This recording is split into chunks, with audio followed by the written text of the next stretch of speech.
Muito bem-vindos, esse é o canal Além da Cadeira, eu sou a Camila De Luca e aqui a gente fala sobre tudo que eu gosto, tudo que eu acho importante e eu divido com vocês um pouco da minha experiência de ser uma pessoa com deficiência.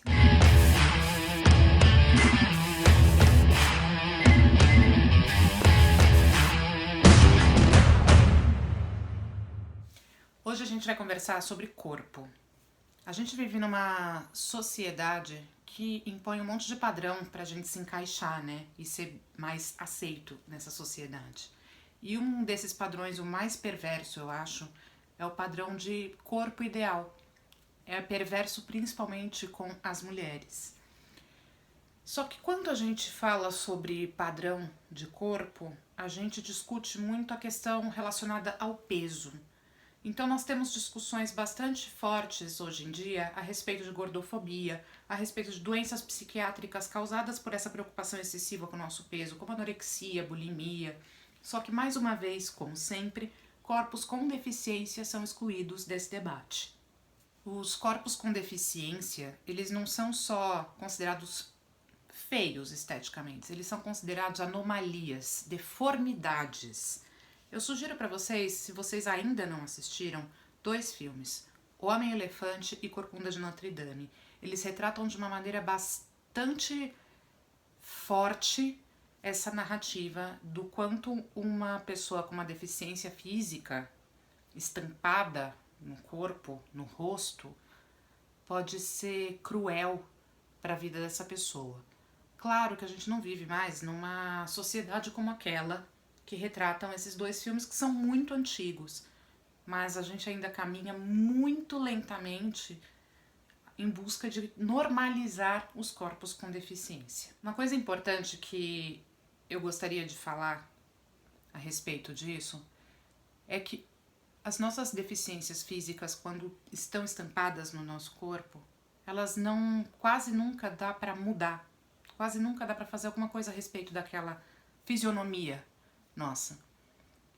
Eu não tô querendo dizer que uma pessoa tem que engordar ou emagrecer para se encaixar num padrão de beleza ou para ficar mais bonito. Você só tem que engordar e emagrecer por dois motivos: por saúde ou porque você quer. Só.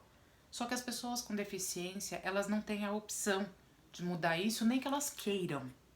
E hoje eu vou dividir com vocês o corpo que eu habito, o meu corpo com deficiência, e explicar um pouco para vocês a respeito de cada uma dessas características que eu tenho, que tem a ver com a minha deficiência, que eu convivo com elas desde que eu nasci e vou morrer convivendo com elas. E como cada uma delas mexe um pouquinho comigo, de uma maneira um pouco superficial para esse vídeo não ficar com meia hora, mas eu vou dividir um pouquinho disso com vocês. Vou começar mostrando para vocês o primeiro sinal do meu corpo com deficiência, que é uma cicatriz que eu tenho no fim das costas, porque eu nasci com a coluna exposta. Eu nasci com essa área aberta e poucas horas depois do meu nascimento eu tive que passar por uma cirurgia para fechar essa região que nasceu exposta. E obviamente a preocupação nessa cirurgia era a sobrevivência de um neném recém-nascido e não uma cicatriz bonita ou bem feita. Então eu fiquei com essa cicatriz que vocês estão vendo agora e ela sempre foi muito ruim pra mim. Ela sempre foi um pouco vergonhosa pra mim. Eu sempre tive muita vergonha de ter, sempre achei ela muito feia. Até hoje eu me pego um pouco preocupada em determinadas situações se ela está visível para os outros ou não. E na verdade essa cicatriz, apesar de realmente ser feia, e eu acho de fato ela feia, ela é um sinal de uma batalha que eu sobrevivi, né? Então isso deveria ser mais importante do que se tem uma cicatriz feia ou bonita. Continuando na parte do meu tronco, eu tenho um desvio na coluna bastante evidente. E os sinais desse desvio dá pra ver tanto de costas quanto de frente. Eu tenho no meu tronco, na parte de trás, um desvio bem saliente, ou seja, dá pra ver que o meu tronco é torto, que minhas costas são tortas. E na parte da minha frente eu vejo as minhas costelas, que é o que mais me incomoda, uma muito diferente da outra, uma bem mais acima e mais pontuda do que a outra. E isso sempre foi uma coisa muito ruim que eu vejo no meu corpo. Eu lembro que quando eu tinha mais ou menos uns 12 anos, eu passei num médico para avaliar a possibilidade de operar esse desvio na coluna. E esse médico, na época, disse que não era uma coisa legal de fazer, porque era uma cirurgia longa, era uma cirurgia bastante complicada, bastante perigosa e que não garantia resultados bons para mim.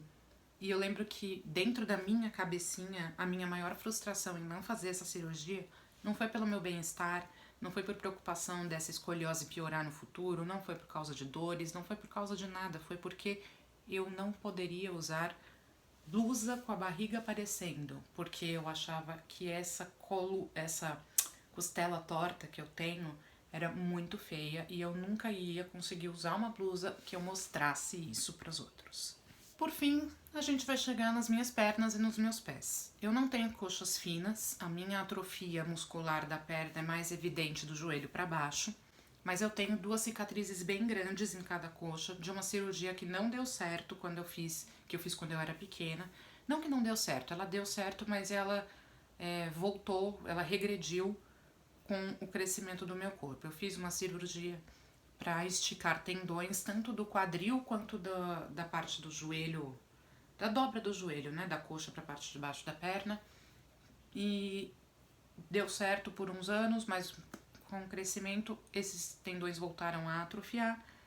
E hoje em dia eu, se deito de barriga para baixo, por exemplo, não consigo esticar nem o quadril e nem as pernas. E minhas pernas ficam assim, como vocês estão vendo aqui, quando eu deito de barriga para baixo. O que também me incomoda, porque, por exemplo, se eu vou tomar um sol na praia, na piscina, de barriga para baixo, eu me sinto incomodada que essa posição é a única que eu consigo ficar com essas pernas tortas. Eu fico bastante desconfortável.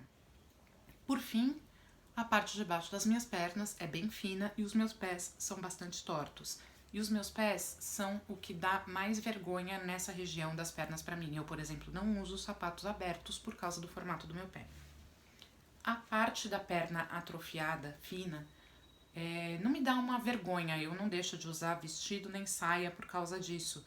Mas eu não acho bonito quando eu olho no espelho. Eu tenho 33 anos e o meu corpo é mais ou menos assim desde que eu nasci. Eu cresci com essas diferenças físicas acontecendo no meu corpo e entendendo que aquilo fazia parte da minha deficiência. Se eu disser para vocês que eu aprendi a achar o meu corpo bonito do jeito que ele é, eu vou estar mentindo. Eu, digamos que me acostumei a viver achando que o meu corpo é feio.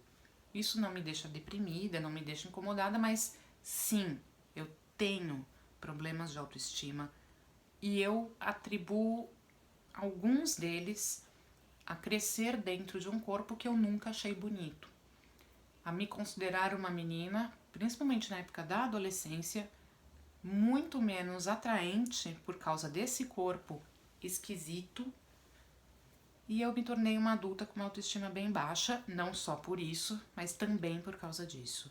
Mas esse é o meu corpo desde que eu nasci e eu vou morrer dentro dele. Então, eu acho que não é obrigatório que eu olhe no espelho e ache tudo lindo e maravilhoso. Mas eu tenho que aprender a conviver com isso.